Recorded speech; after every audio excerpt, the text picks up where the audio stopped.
Сегодня несколько человек узнают о том, что мы сделали для человечества. Друг, подтвердила правила игры? Да, самое главное — захватить ядерное оружие, чтобы это не случилось. Как с французской полицией? Если бомба взорвется, то будет обвинять Россию. Тогда миллионы погибнут. А ты помнишь, последний раз мы здесь были по Триумфальной арке, могилы неизвестного солдата. Помнишь, что ты сказал? Что если бы люди осознали, какое воздействие мы оказываем на мир. Да, сегодня несколько человек узнают о том, что мы сделали для человечества. Погрузиться, распространить энергию. Все готовы? Давай, жми на газ. Давай.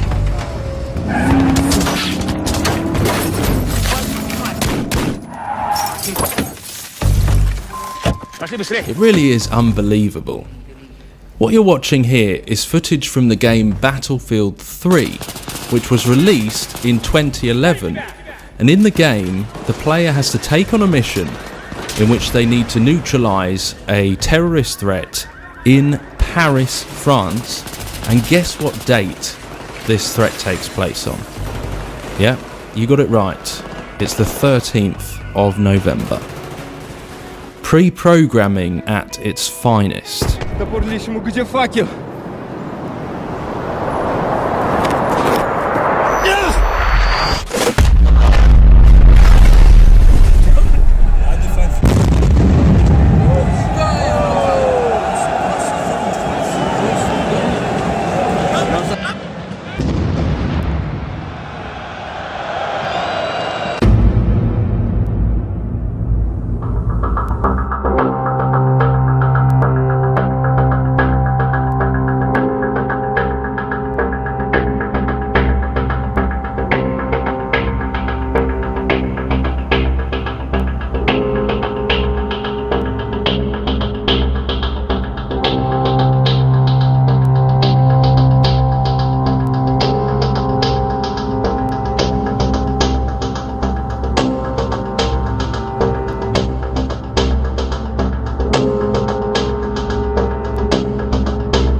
Dragovich's second-in-command, Kravchenko, was operating in Laos. That Reznov said they killed more people than I could count.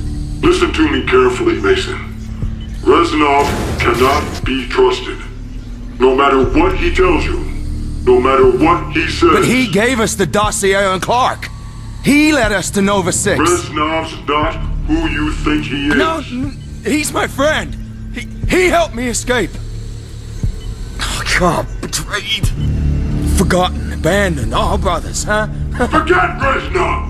Focus, Mason! We're out of fucking time! The world is on the fucking brink of war! Whose war? Who the fuck are you anyway? Huh? God, I just keep hearing the fucking numbers! It's a broadcast, Mason. The numbers are a broadcast. You've been brainwashed.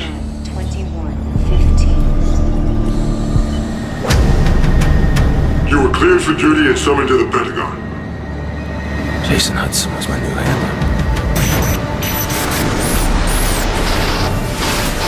This is it. Why the Pentagon? Hudson couldn't tell me. He didn't have clearance. Your convoy's ready, sir. Welcome to the Pentagon. We're late.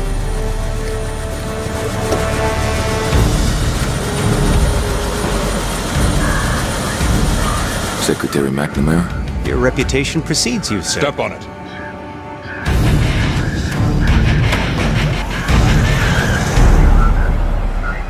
Nothing less than our national security is at stake.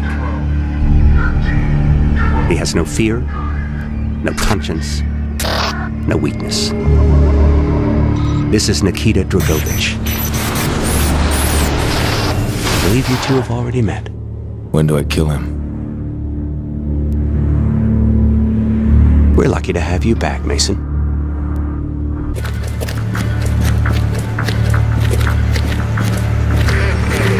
VIP. He's here. I felt like everyone was watching us. and watching me.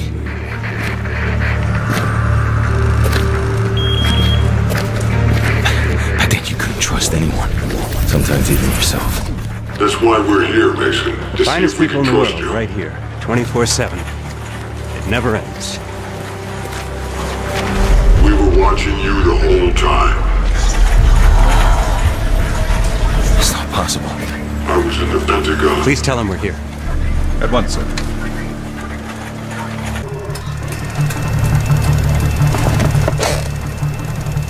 Mr. President? Agent Mason, Great honor, Mr. President. sit.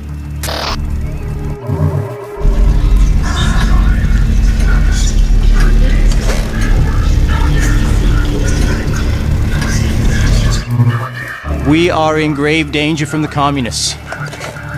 Our freedom, our very way of life is at risk. Dragovich.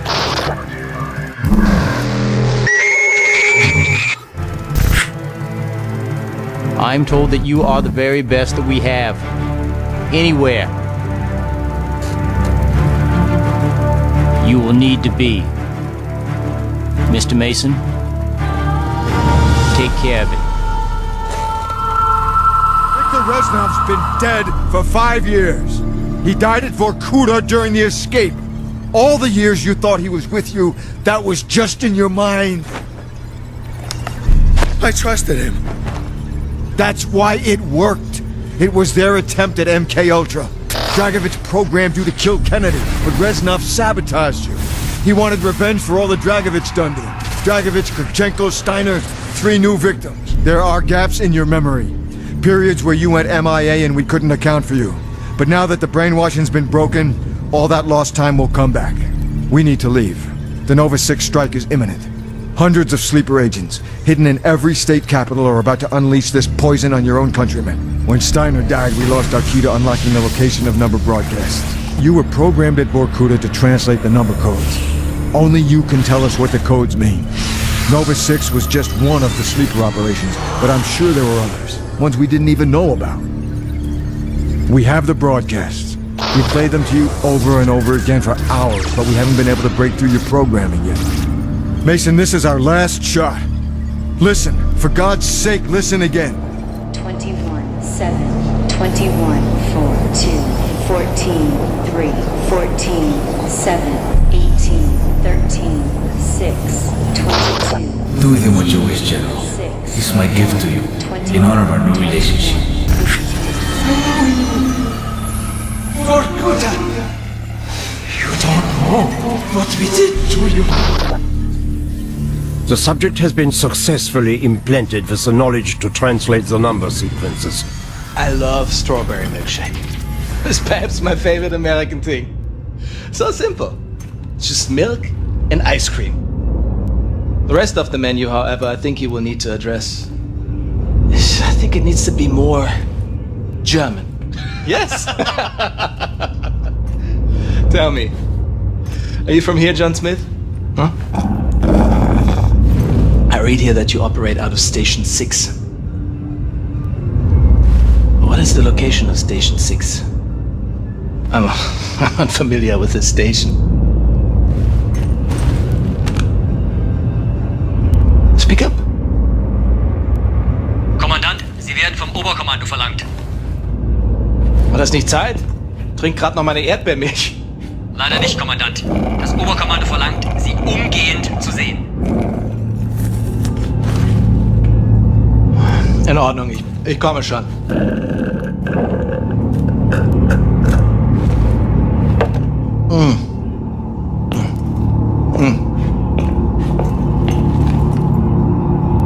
Mein Gott. Oh mein Gott, das bist du. Das bist du! Blazkowicz, shut the fucking front door!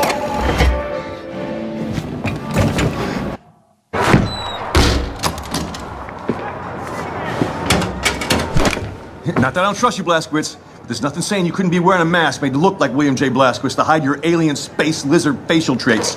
So, how many of the password that Grace gave you? She didn't give me one. Right. Off with the mask.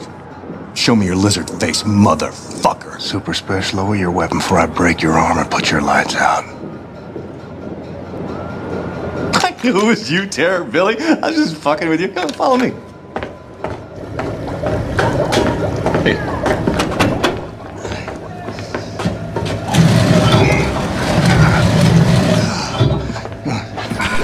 So, welcome to Mission Control. I haven't had much of a chance to clean up around here. I'm sorry about that. It's, good stuff. This shit right here. It keeps the signals from getting through. Very effective against alien mind-reading devices. How's Grace? Good. Baby happy? Fine as cream gravy. Christ, I miss her. Even the pissing in the face part. You know? I mean, maybe I miss that the most. Little fucker. So what have you been doing down here, Super Special? This place? My papa and me used this place to collect all the evidence we could find of the government cover-up. Cookie? It's been more than a decade now. Summer of 47. I was the same year I quit working as a lawyer. In the year I joined the Black Revolutionary Front, after I got Grace acquitted from that murder charge the goddamn FBI pigs trumped up against her. Anyway, one night, Papa heard something on the police frequency, and he brought me up north to Murphy's Ranch, where we found this flying saucer-like thing that crashed into the ground. And wouldn't you know it, the U.S. motherfucking military swooped in and quarantined off the entire purview. Gave us some kind of bullshit story about a weather balloon. They were lying out of their asses, because we made off with some actual hard evidence. Here, take a look at this. Pulled that baby right out of the crash site. Now, does that look like something that came off a weather balloon? This place is where we kept the records and started surveilling what the military's up to. Papa built most of it. So you reckon what you saw was a spaceship? I'm not saying it's a flying saucer from outer space, but it was clearly extraterrestrial in origin, if you catch my drift. It's all fucking connected, man. If you trace the chain of causation, you find yourself in a secret underground facility about 10 clicks east of Roswell, up by Bottomless Lakes, Area 52. Our government captured an alien flying saucer, and they stored the salvaged bodies and technology in an underground vault. Everyone was involved. The FBI pigs, the military pigs, even the goddamn King President pig himself. Check this shit out. Area 52, Area 51, over here, Area 48, Area 56, all over the Southwest. Nevada, New Mexico. It's one gigantic complex, and it's connected by underground train tunnels. Look at the pictures. Plasma guns, mind control, anti-gravity engines. And after our coward-ass government surrendered to the fucking Nazi pigs, our new masters took over all these bases, and they kept doing their own experiments to further their own fascist agenda. Look at this. This whole thing is the Area 52 military compound. Up here, it's the Nazi head honchos installed the fucking Oberkommando. But down here below, there's a cavernous vault full of all kinds of weird-ass technology, alien shit. It's all down there. Now, I haven't seen it myself, but it's there. Well, whatever it is, it ain't Martian. Okay, all right. Nobody knows for sure exactly what kind of technology we're dealing with, but it's most likely space alien-based. It ain't space aliens. I talked. How the fuck do you know? Are you some kind of expert on all things extraterrestrial now? Look, I've been a lawyer a long fucking time, and I know a motherfucking conspiracy when I see one. Now, okay, I'm not saying it's space aliens, right? But it goes without saying it's fucking space aliens! In 2013, Chicago realized the promise of smart cities with CTOS, a citywide operating system merging big data with surveillance, security, and transit programs. With a few hundred lines of code, hackers were able to hijack its central servers and cripple the entire grid. Many believed the attack would be a killing blow for smart city development. They were wrong. Coordinated from the heart of Silicon Valley, CTOS 2.0 has been implemented across the United States, ushering in the Internet of Things. 6.4 billion connected devices now serve as collection points, mapping and recording our daily routines, making a more secure and more invasive system. But who else is listening? Big Brother no longer works alone. Thousands of little brothers monitor and aggregate your every move, building a complete digital profile of you to be bought, sold, or stolen in an instant. Toys study your children, reporting their play habits back to marketers. Appliances, consoles, and home security systems give corporations a window into your private life. Control of your vehicle and mobile device can now be breached remotely by anyone at any time. You may think that you are immune or underestimate the risk, but your digital shadow is already compromised. Insurance companies use algorithms to monitor your life habits and limit or deny coverage. Health providers determine if your cancer is worth treating. Search results and news feeds are skewed to bias mood and influence your vote, engineering social uprisings on a massive scale. You are now less valuable than the data you produce. This is the new reality. Going dark is no longer an option. With threats to personal freedom rising, many are stepping forward. Whistleblowers, activists, and hackers have drawn their battle lines, putting the establishment on watch. But are they threats themselves, or have they become freedom's last line of defense? As we see with the watchdog symbol, it looks like the seal of Saturn, meaning the planet Saturn, as we know, is known as is Satan's planet. Notice that it's exactly the same as the Watchdogs logo, and it's also the same as the Freemasons logo, so it also looks like the Satanic Baphomet. As you see, looks like the Freemason logo. See there, the all-seeing eye, the all-seeing eyes on the wall, the one eye, the owl, simulating the Illumin, the Freemasons, because they worship the owl, the all-seeing eye. You'll see this through the whole of the game.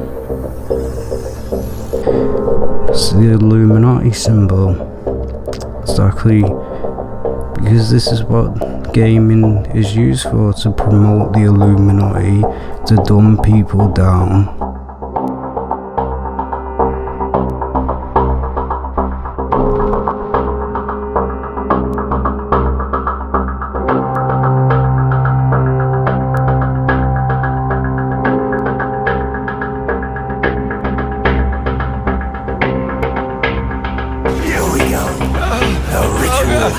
Nightmare. It has to be. Ritual. You down there, please. Do something. Help me. No. The Keepers will. They will not rest until this world belongs to their overlords.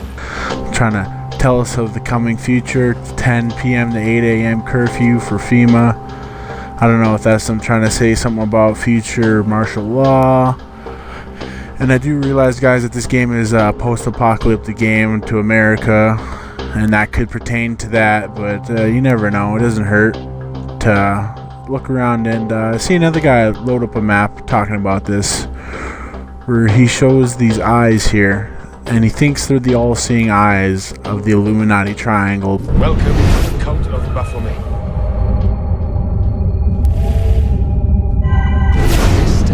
Brothers of Baphomet, we here dedicate the life of our beloved sister Jeanne to the glory and power of the wisdom of Baphomet.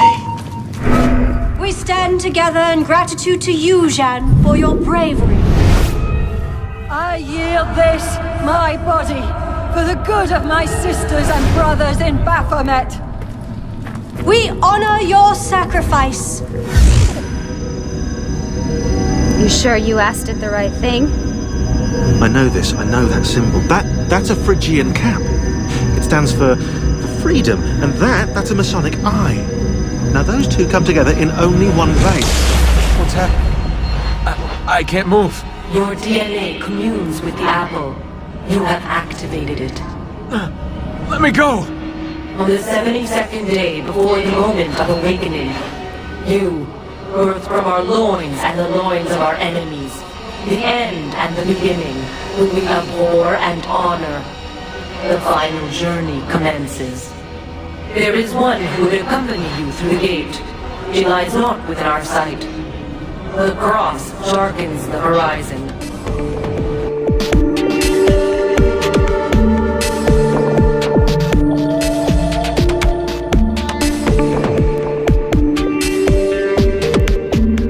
When you are hearing these monsters or these zombies or whatever it is that you're hearing, some scream, some roar, some screech, like in the Alien movies, right?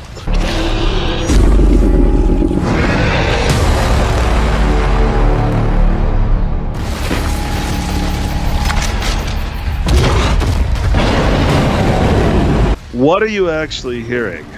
I want you to think about this for a minute. All of you, what are you hearing? What are you hearing when you hear these roar? Why would an animal roar? Why would an animal screech? You see, what we do, or what I used to do, when we wanted to go and get sounds, for instance, a gorilla makes an incredible roar for a dragon, right? Or a tiger or a lion. A bear, right? So we have all this big catalog of screams and roars and what, but what do we have to do to get that? Do we go out in nature and just hope that the bear does that? No, we go to a zoo or some animal holding place for the pound for dogs, etc. And in order to get those sounds, you have to poke and prod and torture these animals. You're hearing the absolute suffering and pain of these animals. You're hearing a captive animal who is being tortured essentially to get the sound. I'll give you an example. When you want a really good high-pitched screech that you would put to the Alien movies, for instance, you would go and record pigs getting castrated. They don't give them any kind of Novocaine or anything to numb their pain. They just snip. And do not. There's no empathy whatsoever towards these beautiful, beautiful creatures. They cause them pain, and we're there with our boom mics to record, and our shotgun mics to record that pain, and you get these. In terms of my art that I used to participate in, you get these perfect, wonderful screams that can be applied to these monsters that you're hearing in these video games. But what you're really hearing is the suffering, the pain, the absolute anguish of these beautiful creatures who are held captive and tortured. Now, to me, that is enough to stop playing video games. That is enough to say I can't do this and I can't participate in this horror anymore. Now I know, because I'm hyper empathetic, that most people probably would not take that position, but for me that's enough. That is the crisis of conscience. That is enough for me to know that, now for you to know that you can't ignore it anymore, and that when you hear those screams, next time you play that game or watch that movie, you're hearing pain, you're hearing suffering, and it's giving you pleasure. That's disgusting. You tell me that all the time they do this? It's never simulated with a computer or something like that? Oh sure. You take, so what you do is you take the gorilla scream or you take the bear scream, and if you listen, you'll hear, for instance, scraping metal, or what else did I used to use? Like scraping metal is the best, because you add the scraping metal to the to the sound of that roar, and it creates like a monster type of sound. You can combine different animals and make different sounds. The TIE fighter. Remember Star Wars? Yes. The sound that the TIE fighter makes.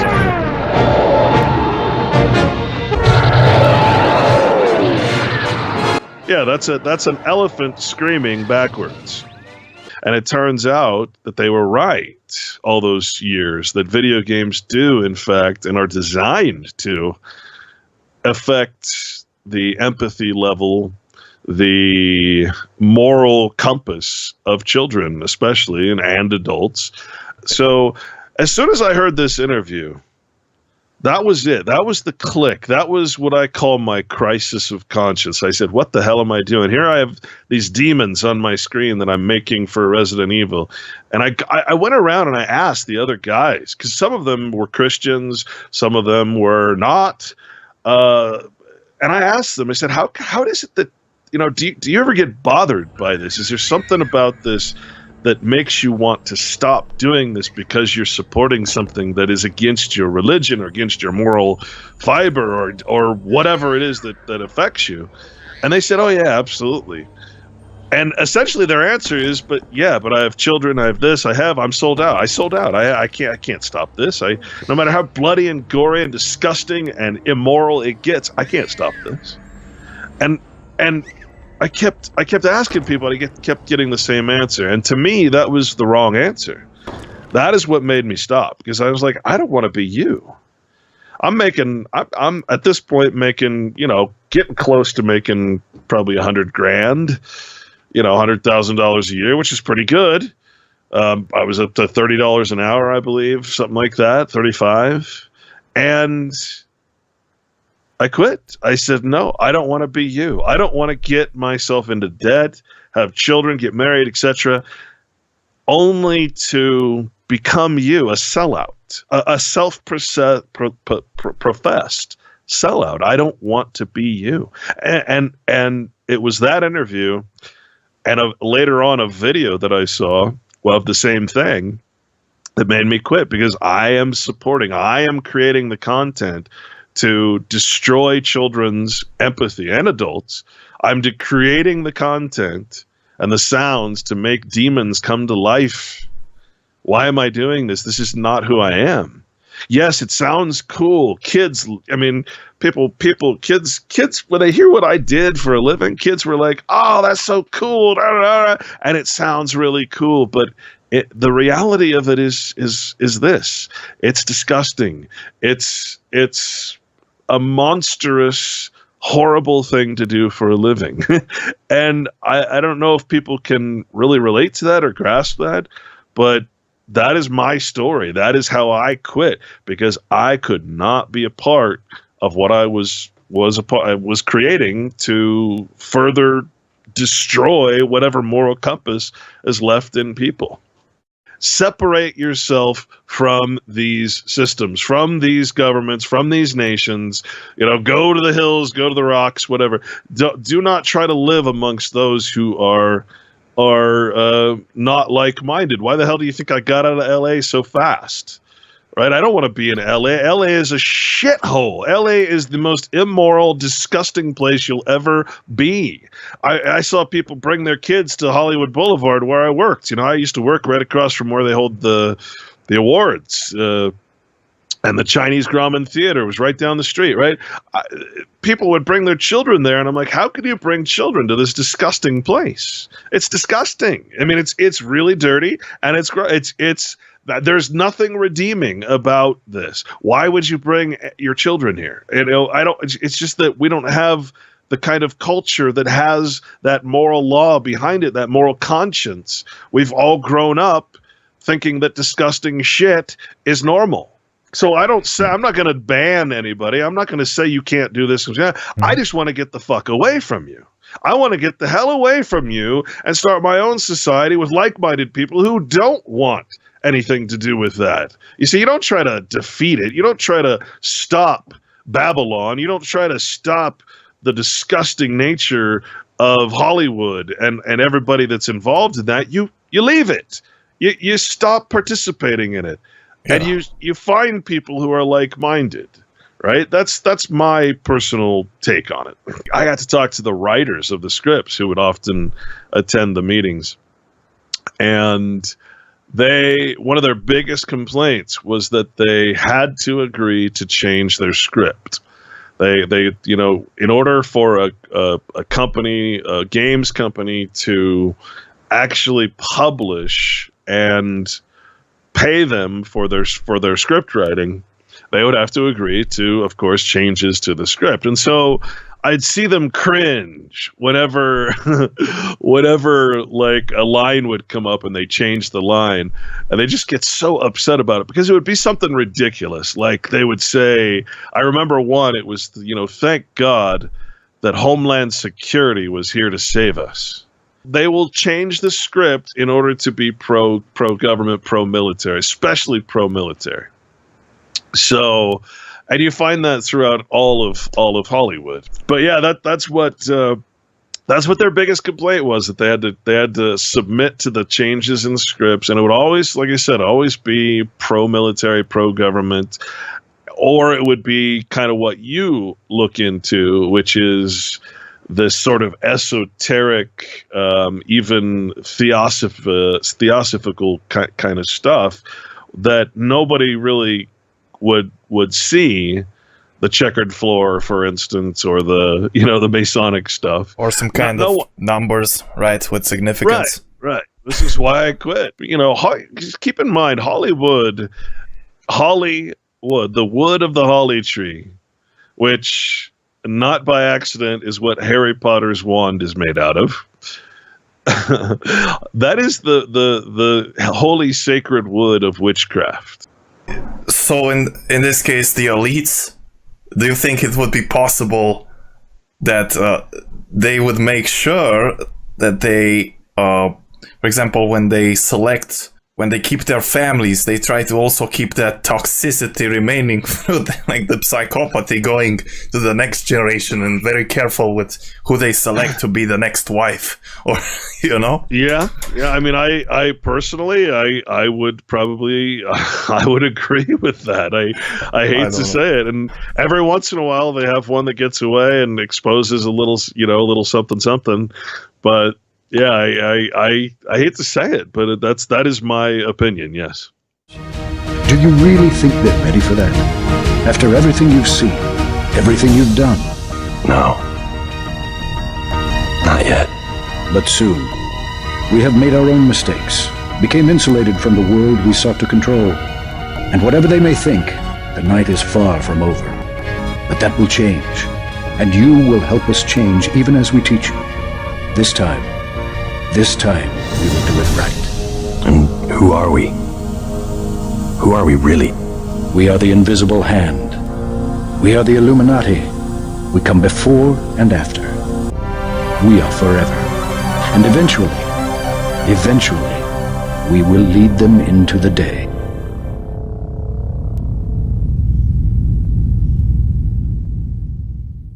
So what do you think of transhumanism? Because I've seen a lot of transhumanist propaganda and media and in video games today. So what do you think? Do you think that plays a part, and what should we do with that?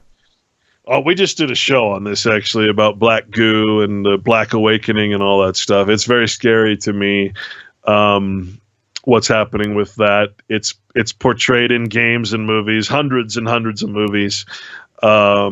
This notion of what we're really talking about is programmable matter, right? So if you consider that what is matter? Matter can be anything from an issue that's brought up in court to pus to anything that exists is basically called matter. So if you think about the notion of God's creation or the design of nature, you could say, if you wanted to, you could say that we are all programmed matter. We are all programmed according to the laws of nature. Excuse me, right?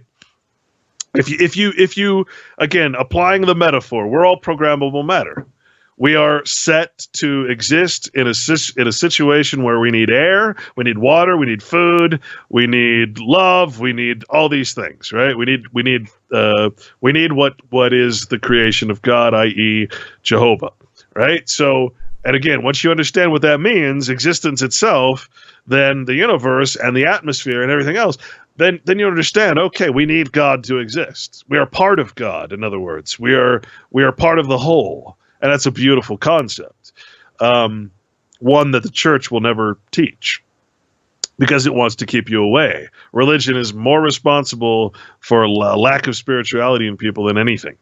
So if you consider that, and you consider that we are matter, and we are essentially, if you will, programmed genetically and epigenetically in our bodies to what is nature, and you look around, you see they're geoengineering, they're changing the air quality, it seems like they're almost terraforming the earth, right, to make it more friendly to whatever.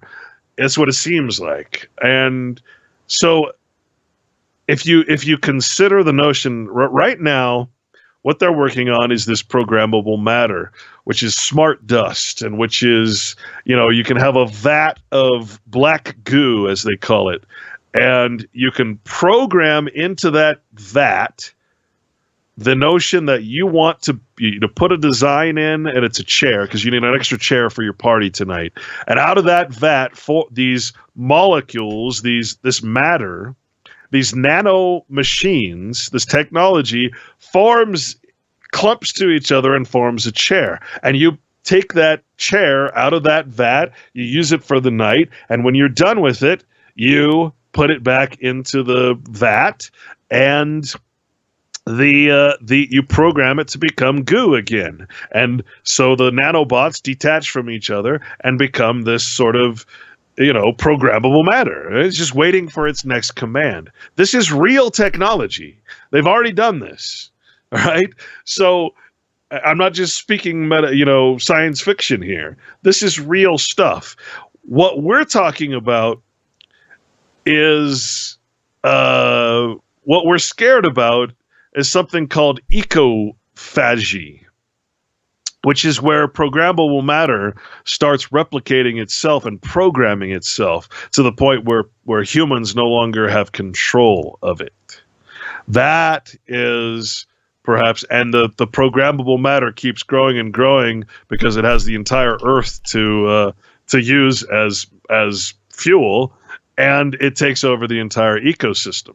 That is actually a theory posited back in the 1970s when all this started happening. It was this technology growth, and this is why I'm against technology at this point. I'm ready to go back, and that doesn't mean I'm against a plow. It doesn't mean I'm against something that I can use manually, but this kind of technology that is completely out of control, which is the very basis of the movie The Matrix, an out-of-control technology, or the Terminator series, an out-of-control technology.